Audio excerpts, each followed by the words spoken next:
Hola, ¿qué tal? Bienvenidos a un episodio más de su podcast favorito, Ciencia Abierta. Y hoy no me encuentro solo, hoy me encuentro con alguien que realmente me llena de orgullo porque llevó la geofísica a un término desconocido para muchos, porque asociamos tal vez que la geofísica está acotado solamente a un término, pero aquí nuestro maestro lo llevó a otro nivel. Nos encontramos en territorio, en Paraíso, Tabasco, y hoy vamos a hablar de temas interesantes. Me encuentro con el maestro Raimundo Eric Amaro Martínez. Él es geofísico por parte de la UAP, ha colaborado con diversas investigaciones y hoy por hoy es miembro del padrón de aquí de Tabasco, del Consejo de Ciencia y Tecnología del Estado de Tabasco. Ha participado en la revista Diálogos, en el número 70, ¿Por qué sentimos los sismos? Que ese es un tema bastante interesante que espero que próximamente podamos hacer otro episodio hablando de ese tema tan importante, porque cuando vamos a sedes siempre nos preguntan esas cosas, porque nosotros nos dedicamos a llevar la divulgación científica a otro nivel. Entonces es un buen tema para divulgar. Pero también colaboró con el Consejo en la revista Diálogos en la número 73, que es por ahí que estamos aquí. Es Paraíso, Tabasco, costas en riesgo. Ese tema es bastante peculiar, pero háblenos, ¿por qué temas en riesgo? ¿A qué se refiere con ese título? El término de costas en riesgo se refiere a la afectación que ha sufrido en los últimos 50 años la costa en general del estado de Tabasco. No solamente el municipio aquí de Paraíso, estamos hablando de la afectación abarca desde el municipio de Cárdenas, Comalcalco, Paraíso y este municipio contiguo que es el de Centla. Entonces, ¿por qué costas en riesgo? Porque como observamos de camino desde Paraíso hasta acá, podemos observar que hay un núcleo de población importante. La mayor parte de esta gente se dedica a la siembra, a la agricultura y a la pesca. Entonces, ¿qué pasa con esto? De que la costa, a razón de un problema que surgió hace 50 años, para ser más exactos, a finales de 1975, con la apertura de Boca de Panteones, que en su momento fue un proyecto por parte de la Secretaría de Agricultura y Recursos Hidráulicos, la SAR, en la cual era un proyecto para salinizar las lagunas, La Machona y el Carmen, que están cerca de Sánchez Magallanes. Entonces, ¿cuál fue el problema? Hicieron la apertura de esta boca y construyeron un puente de paso que dio lugar a la carretera costera entre Paraíso y Cárdenas. El detalle fue que la obra se descuidó, no hubo obras de mantenimiento o de retención de la arena, y entonces empezó a socavar y se fue abriendo poco a poco esta boca. ¿Cuál fue el problema? Que esta boca propició que la corriente que viene del Golfo a través de que se ve a través de las playas, que es decir, es la forma de cómo se va acomodando las olas y cómo se acomoda la arena, fue cambiando, se fue acelerando. Y entonces, este sistema lagunar de la Machona del Carmen empezó a funcionar como si fuera una aspiradora. Empezó a succionar la arena y el agua. Aparte del cambio de ambiente, porque pasamos de agua dulce a agua salada, la arena encontró otro medio donde depositarse. Un ejemplo básico sería barrerlo, empezar a barrerlo o cómo funciona una aspiradora común y corriente. Entonces, ¿qué pasó esto? Se produce un desequilibrio entre el ritmo de depositación natural de las playas respecto a la laguna. Es decir, se rompió la isostasia. La isostasia es un término que se utiliza tanto en geología como en física para determinar un equilibrio de un medio. Entonces, al romperse este equilibrio, ¿cómo empezó el problema? Las zonas aledañas a Boca de Panteones se empezaron a erosionar, se empezaron a escarbar. Y entonces, ¿qué provocó esto? Que se fuera reduciendo año con año la extensión de las playas, llegando a un tal grado de que en la zona del Carmen, todo lo que es el Alacrán, Ejido, Sinaloa, Sánchez Magallanes, el sistema lagunar Carmen Machona, se ha perdido más de 600 metros de territorio en 50 años. Y esto es acelerado más debido, por ejemplo, al paso de vehículos que provocan vibración sobre la zona de depositación de la playa, por ejemplo. ¿Por qué? Un ejemplo de esto es como, imaginemos un pan de hojaldre, un cuernito, por ejemplo. Todos hemos visto cómo es el corte del pan, que se ve como globos, todos hemos cortado un panqué. Idealmente la estructura de la playa, como la que estamos ahorita, pues debe ser similar a un panqué, es decir, todo pegadito, todo junto, que lo pueden presionar y cuesta trabajo hundir el dedo. Ahora, ¿qué pasa con las playas? Las playas son como si fueran este cuernito de hojaldre, que tiene el corte huecos. ¿Por qué se dan esos huecos? Porque esos huecos indican dónde se depositó en gran manera y en dónde se depositó en menos manera. Entonces, esos huecos que quedan son espacios donde puede entrar ya sea el agua o, en el caso de un viento muy fuerte, con una corriente de aire muy fuerte, puede ayudar a socavar y a escarbar la superficie de la playa y entonces empezar a debilitarse en combinación con el oleaje en marea alta o en marea de tormenta, donde empieza a escarbar, a penetrar y a destruir el espacio. Ese es el problema principal. De acuerdo. Creo que en términos de literatura, si investigamos un poquito más este tema, sí estamos un poco cortos, ¿no?, de información, y es por ello que le comentaba a la audiencia que el maestro lo que realizó es llevar la prospección geofísica a otro nivel, porque nos comentaba hace un tiempo que cuando él quiso investigar acerca de esta área se encontró con mucho rezago en términos de literatura. Y para hacer una prospección geofísica, pues necesitamos tener una información vasta para poder realizar, pues conocer la zona de estudio, vaya, ¿no? En este caso, ¿qué cosas encontró aquí, dada su investigación de literatura? Supongo que habló con los habitantes de la zona, con personas que ya han experimentado a lo largo de este tiempo, pues cómo las costas, pues ya tenemos un riesgo, porque igual comentábamos al llegar que hace muchísimos años atrás, cuando pisábamos una playa aquí en Paraíso, pues teníamos un panorama diferente, ¿no? Hoy ya lo tenemos un poco complicado. Entonces, coméntenos, ¿qué problemáticas se encontró aquí en la zona? Al principio, la información. Es decir, no habían datos, hay mucho rezago. En ese momento, estamos hablando del 2008, 2009, había mucho rezago respecto a la información básica, es decir, referencias, por qué se ocurrió, si había gente que ya lo había estudiado. Y principalmente, pues había otros investigadores que por sus ocupaciones o estaban en otros proyectos no daban mucho tiempo, ¿no?, para que alguien que estaba interesado en el tema pues pudieran atenderlo. Entonces, eso para mí no significó un obstáculo. Entonces, ¿qué fue lo que hice? Pues empezar a trabajar desde cero. Ahora, ¿cómo empecé a estudiar este problema? Pues uno, la observación, básico, la observación, conocer el problema. ¿Por qué se está dando? Ahora, ya durante el transcurso de la carrera, cuando ya empecé a sacar la información de la playa, pues entonces, ¿qué fue lo primero que hice? Fue observar cómo era la playa. ¿Qué tenía que buscar ese algo que me iba a ayudar a dar este plus en el proyecto? En mi caso, en mi formación, antes de ser maestro en ingeniería, fui estudiante de ingeniería geofísica, graduado, afortunadamente, de la Benemérita Universidad Autónoma de Puebla. Entonces, ¿qué fue lo que noté? Esto lo que es negro que se ve aquí, no sé si me puedo acercar a la cámara para que lo observen. Esto que se ve aquí es un mineral que se deposita naturalmente. Llega a través de los ríos Grijalba, Mezcalapa y el río Seco, aquí en Paraíso. También parte del río Grijalba, el río San Pedro, también lo acumula aquí en las playas. Este mineral se llama ilmenita. Es una mezcla de titanio y hierro. Por eso se me pega a la piel. No es necesario un imán muy fuerte para sacarlo. Entonces, en la literatura básica de cómo hacer una prospección geofísica, en este caso usando métodos magnéticos, pues me di cuenta que esta depositación de mineral me serviría para mapear la playa.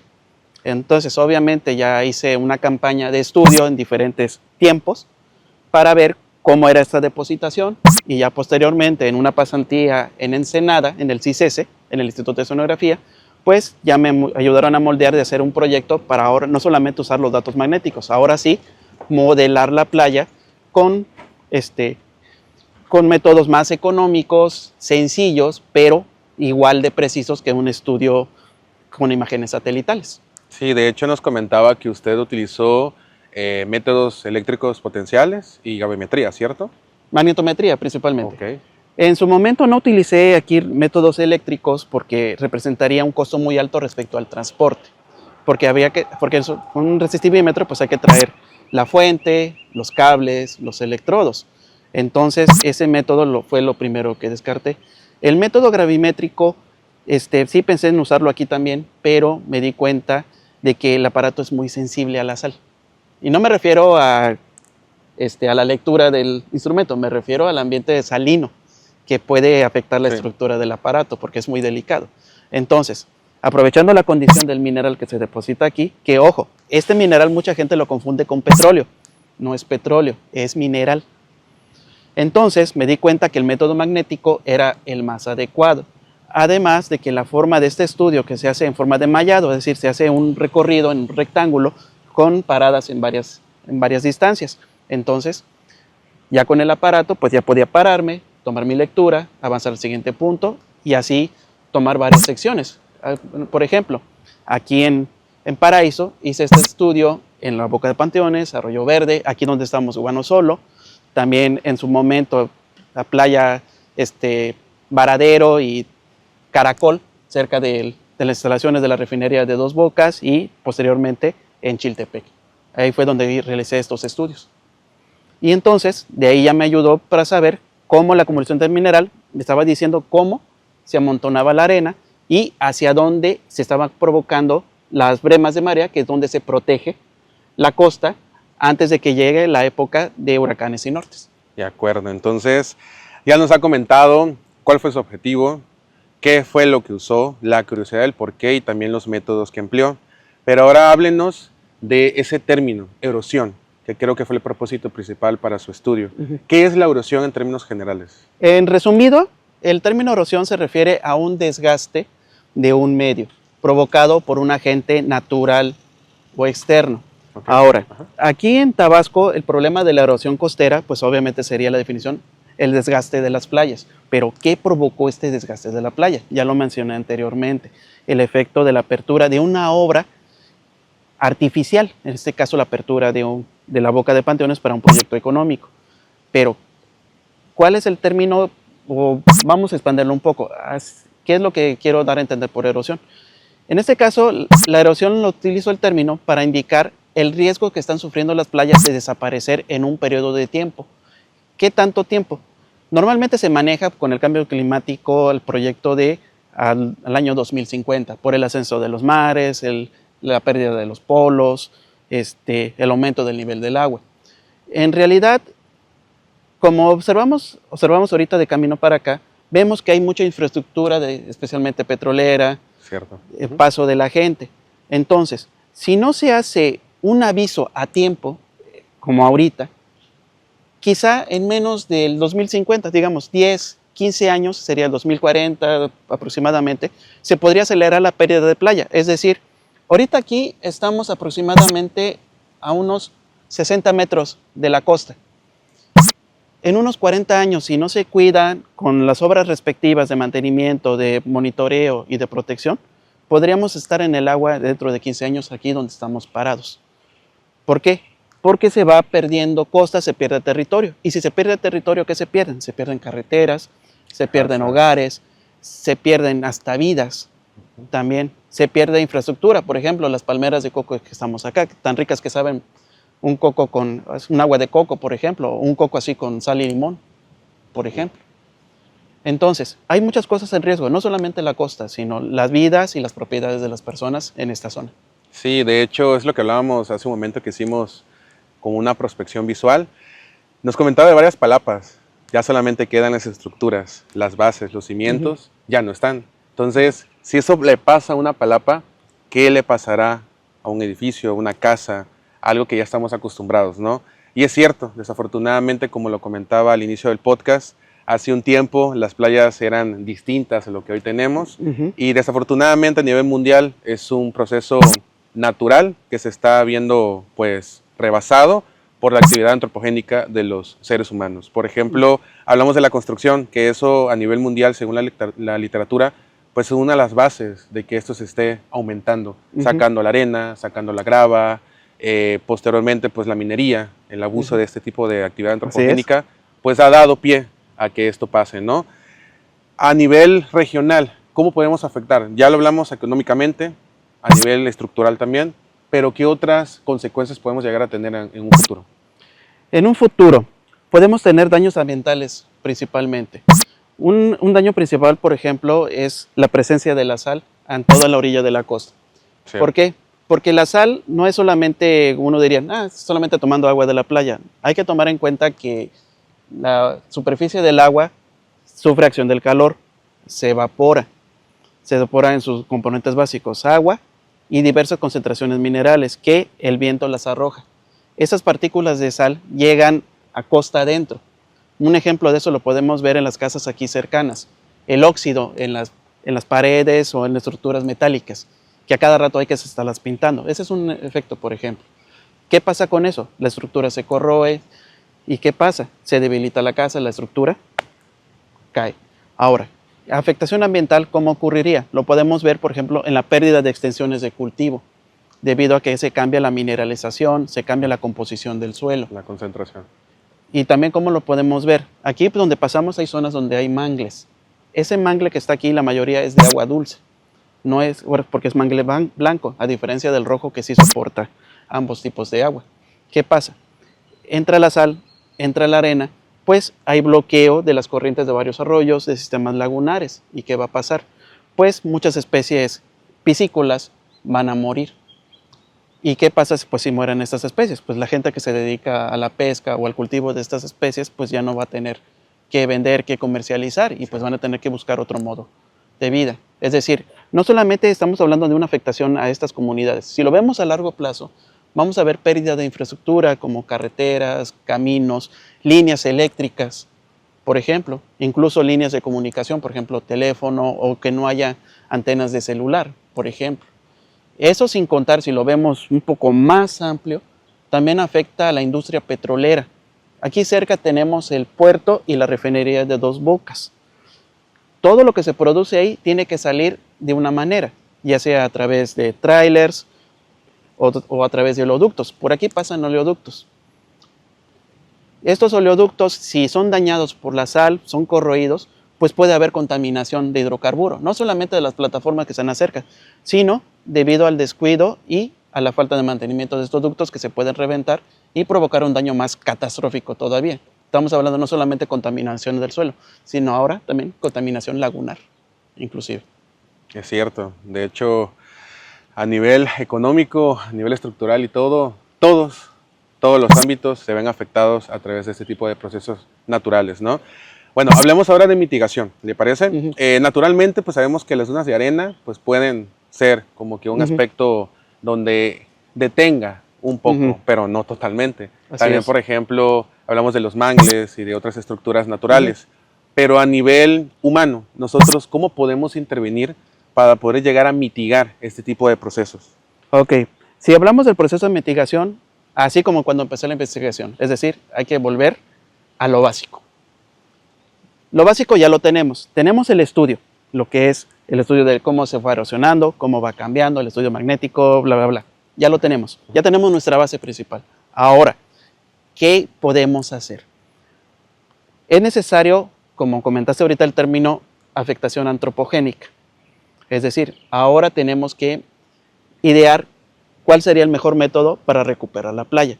Afortunadamente hay varias alternativas, algunas incluso hablando a nivel de proyecto, a nivel gobierno, económicas. Un ejemplo, el más básico, por ejemplo, para ayudar a las costas aquí de Paraíso, es simplemente colocar costales de arena. Pero ojo, no es solamente agarrar los costales, llenarlos y ya. Por ejemplo, hacer una línea de protección que entre dentro de la zona de olaje. Ahorita estamos en una zona intermedia que sería marea alta, marea baja. Entonces, se hace el estudio previo y se puede colocar, digamos, a 10, 15 metros, como un primer experimento, se colocan unas líneas de 4 o 5 costales de alto. ¿Esto para qué? Porque cuando llega la ola, llega con una velocidad y llega con una carga de sedimento. Ese sedimento es la arena. Entonces, ¿qué pasa con esto? Llega la ola, se frena y en su regreso, la arena que venía acarreando va a menor velocidad y se va depositando en el fondo. Que esto quizá no es mucho en un inicio. En un inicio, este término de tiempo estamos hablando de 1 a 5 años. Pero en ese 1 a 5 años de ir y venir de la ola, se va a empezar a formar una acumulación de arena que va a servir como base para que posteriormente se haga otra línea de costales, por ejemplo, y se vuelva a extender. Es decir, digamos que se recuperan 5 metros de playa y esos 5 metros con otra línea se va a ir aumente y aumente y aumente.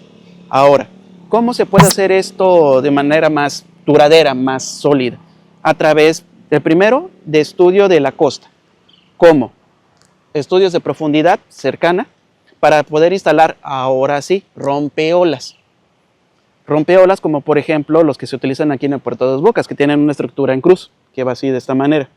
O por ejemplo, en un momento hace años yo propuse el sistema de rompeolas que usan en los Emiratos Árabes, especialmente en Dubái, que consistía en un cubo de concreto de 90 centímetros por lado, pero que en el centro, imaginen que inflaron un globo, vaciaron el concreto y reventaron el globo. Queda un espacio hueco donde llega la ola y se acelera, es decir, gira, y en cada giro que daba la ola dentro del cubo, se depositaba arena. De hecho, esa es la estructura que usan ellos allá en los Emiratos Árabes para proteger las estructuras, por ejemplo, el hotel de 7 estrellas, las Islas del Mundo, el conjunto habitacional de las palmeras que tienen por allá.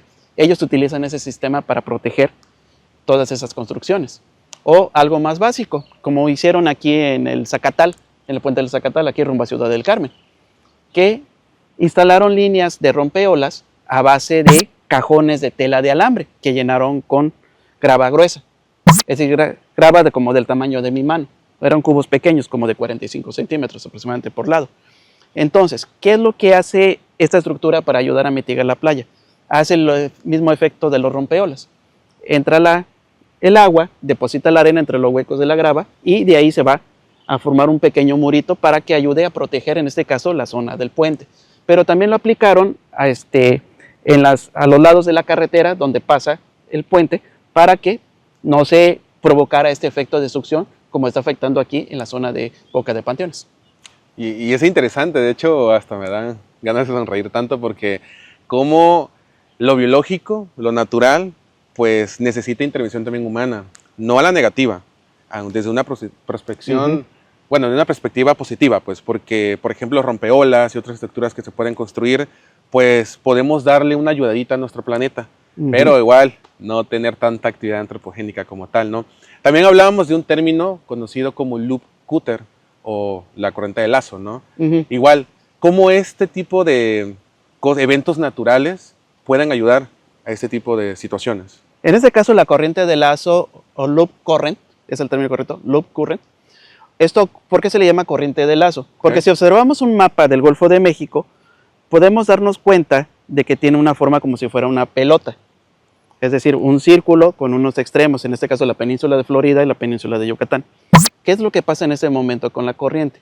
La corriente en este caso viene del polo sur hacia el polo norte, va siguiendo la línea de costa. Por la orientación que estamos ahorita, la corriente de lazo permite entrar al Golfo de México y entre los diferentes cambios de dirección que tiene la costa van formando estos lazos, como si fueran pequeños círculos que van girando, como si fueran una especie de engranes.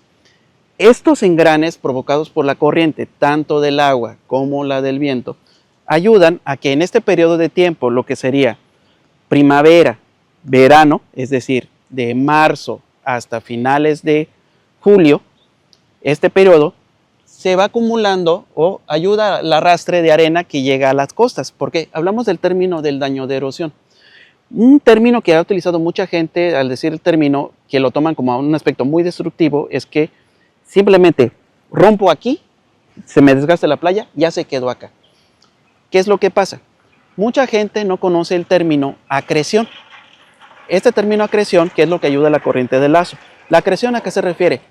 Al acomodo de nuevo material para proteger el que ya se destruyó. Es decir, así como se pierde arena en el periodo de nortes huracanes, es decir, a partir de agosto hasta diciembre, los meses posteriores, especialmente primavera-verano, parte de la arena se recupera, regresa a la playa y permite que crezca un poco la línea de costa. ¿Cómo pueden verlo esto? Fácil. Pueden utilizar un software. ¿Puedo decir el nombre del software? Claro, adelante. Pueden buscar en internet, busquen Google Earth, les van a salir dos versiones. Una, la que pueden descargar en cualquier programa o plataforma Windows o Apple, o bien uno que se llama Google Earth Engine. ¿Qué es lo que se puede hacer con estas plataformas que son gratuitas? Pueden, por ejemplo, buscar cualquier imagen aquí de la costa de Tabasco, trazan una línea. El programa tiene una opción de imágenes históricas, pueden checar datos de hace bastantes años. Aquí, por ejemplo, para Tabasco hay datos de hace 30 años, de 1984 para ser más exactos. Y entonces pueden dibujar una línea, como estamos ahorita, y otra línea en la imagen de 1984. Y ahí pueden ver cómo ha ido variando la erosión de la costa. Pero ojo, eso no significa que es lo que ya se perdió, que ya no va a regresar. ¿Por qué? Debido a que, si se acuerdan, acabo de mencionar hace unos minutos el término isostasia. El término isostasia que se refiere al equilibrio del medio. Es decir, así como se pierde arena, se gana arena en estos meses. Que esto ayuda a formar lo que se llaman las bremas de marea, que son extensiones de arena que van a destruirse al momento que lleguen los huracanes y los nortes y regrese a su nivel normal. Ahora, ¿qué pasa o qué es lo que se quiere hacer, por ejemplo, con lo que mencioné ahorita con la corriente de lazo?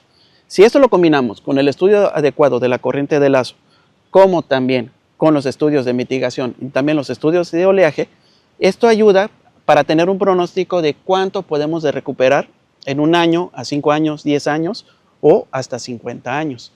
Y entonces, con esto, pues tener un escenario donde en el año 2050, como es la mayoría de organizaciones ambientales han visto como el límite para que ahora sí aumente el nivel del mar, pues al menos no lo tengamos aquí donde estamos el agua, sino que esté todavía de ese lado.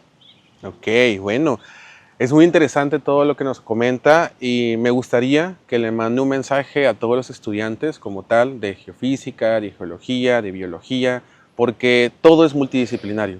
Cualquier tipo de investigación, no solamente hay un nicho de acotamiento, sino todo es aprovechable, todas las carreras. ¿Qué mensaje le mandaría a estos chicos que comúnmente nos escuchan y también nos ven en las redes sociales, que en este momento se encuentran tal vez en prácticas, próximos a servicio social o a titularse? ¿Cuál sería ese mensaje? El mensaje principal sería que no tengan miedo. Si tienen algún tema, por ejemplo, que quieran estudiar, pero que quizá se saldría lejos del ámbito académico que se rodean, atrévanse a hacerlo. Una experiencia personal. Cuando yo empecé a tratar este tema de la erosión, porque donde yo estudiaba en Puebla, pues había un enfoque más directamente económico respecto a las tesis, es decir, usar los mismos métodos desde siempre. Por ejemplo, a mí me tocó ver siempre tesis sobre prospección sísmica, magnética y eléctrica, que era hacia el enfoque para minería, para agua y para estructuras. Lo mismo. Y entonces, en su momento, estamos hablando de 2011, 2014, que fue el tiempo que hice la mayor parte del trabajo de la tesis con la que me titulé, y es sobre la erosión costera, pues observé el problema. Y de hecho, cuando nos dan la introducción de la carrera, nos dicen casi siempre, observa tu entorno. ¿Qué puedes hacer por tu entorno? ¿Qué puedes hacer por tu comunidad? Entonces, si de aquí les sale una pequeña comezoncita de que hay algo más que puedo trabajar, atrévanse, no tengan miedo. Lo peor que nos pueden decir es no. Pero, así como yo, que actualmente pues soy docente de ingeniería petrolera, no he perdido mi enfoque del tema principal que me ayudó a darme a conocer, como es el estudio de las costas. ¿Va a llevar tiempo? Sí. ¿Va a haber baches? Sí, pero no pierdan en ese interés. Es, por ejemplo, como dice una persona que, pues que en paz descanse, ¿no? El doctor Richard Feynman, físico de Caltech. Físico. Él tiene una frase que yo he aplicado en mi forma de trabajo y también se lo digo a mis estudiantes. Si saben algo y lo saben explicar en términos simples, es que lo entendieron bien. Y si no lo entienden, vuelvan a estudiar. Ese sería el mensaje que yo les diría. Sí, y lo comento y lo saco a colación porque así como al maestro le pasó, igual a mí, porque yo también soy ingeniero geofísico y todo es un nicho económico, petróleo, otras cosas, pero también podemos ayudar a nuestro planeta haciendo lo que nos enseñan en las escuelas y cómo aplicarlo para aprovechamiento pues, natural, para evitar que este tipo de situaciones como la erosión sigan avanzando. Porque hoy tal vez no vemos las consecuencias tan visibles, pero como comenta usted, tal vez en el 2050 o antes, o tal vez un poco después, ya vamos a ver esos estragos y tal vez a nuestra generación no le toque tanto, pero a próximas generaciones, pues sí. Y es bueno saber que usted pues, puede colaborar con nuestros estudiantes. Usted está ahorita como docente en el Instituto Universitario de Yucatán, ¿cierto? Sí, Campus Comalcalco. Campus Comalcalco. ¿Cómo le podrían contactar, pues, por ejemplo, los estudiantes o asociaciones, organizaciones que gusten colaborar con usted? Pues, en caso de que quieran hacer alguna colaboración, con gusto les puedo dejar mi número celular, que la alada es 222 569-3607. Ese es mi número, me pueden mandar un mensaje de WhatsApp o en mis redes sociales me pueden buscar por mi nombre, Raimundo Eric Amaro Martínez. Me mandan un mensaje y ya posteriormente, dependiendo si no estoy muy ocupado, pues les contestaré lo antes posible por si tienen dudas o les surgen inquietudes. Pues muchas gracias por dejar su contacto y espero que para las personas que nos están escuchando, pues puedan aprovechar este nicho. Es una gran oportunidad para crecer tanto personalmente como profesionalmente. Así que, pues ha sido un gusto tenerle aquí. Sí. La verdad, maestro, es un tema bastante interesante. Obviamente es un tema que podemos hablar durante muchísimo tiempo porque hay muchos temas y variantes donde sacar, pero igual me gustaría que usted concluyera. ¿Cómo podría concluir este tema? Tanto nosotros como seres humanos, ¿cómo podemos hacerle para evitar que esto pase? ¿O cuáles son sus conclusiones de su trabajo, por ejemplo? Las conclusiones es de que esto nos sirve para entender cómo una mala decisión nos afecta. No solamente afecta, digamos, un proyecto, una estructura, afecta localidades, afecta vidas, afecta al medio ambiente. Entonces, esto no lo digo como manera de reclamo, sino que nos ayuda para tener un parteaguas de cómo se deben hacer correctamente las cosas. No hay que decir, no hay que trabajar solos. Tú acabas de comentar un término muy importante, multidisciplinario. Estamos hablando que no solamente es el estudio, por ejemplo, aquí en colaboración con biólogos, con geólogos, con geofísicos, con ingenieros civiles, por ejemplo. Estamos hablando comunidad, estudiantes, es decir, comunidad, nivel academia y nivel gobierno, por ejemplo. Y también en nivel gobierno significa tener un seguimiento de las personas quienes viven acá, de las afectaciones que están sufriendo, escucharlos. ¿Por qué? Porque estamos a tiempo todavía, no de resolverlo, pero sí como de frenarlo un poco.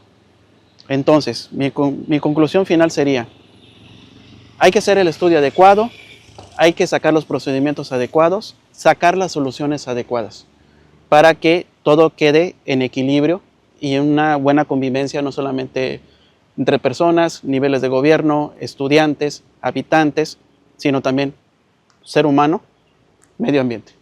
Ok, y antes de despedirnos, me gustaría preguntarle, actualmente, ¿qué se está haciendo? Se lo pregunto porque veníamos en una conversación donde comentaba que a nivel gobierno, pues han tenido ciertas ideas positivas para poder mitigar este aspecto. Entonces, ¿nos podría compartir qué es lo que se está haciendo actualmente? Actualmente en el municipio, aquí de Paraíso, se ha visto muy poco, la verdad. Pero, por ejemplo, aquí donde es la extensión que estamos aquí hasta, por ejemplo, la zona de Barra de Tupilco, por ejemplo, se acomodó arena con maquinaria para proteger lo que queda de esta línea de costa donde vive para proteger a la población, por ejemplo.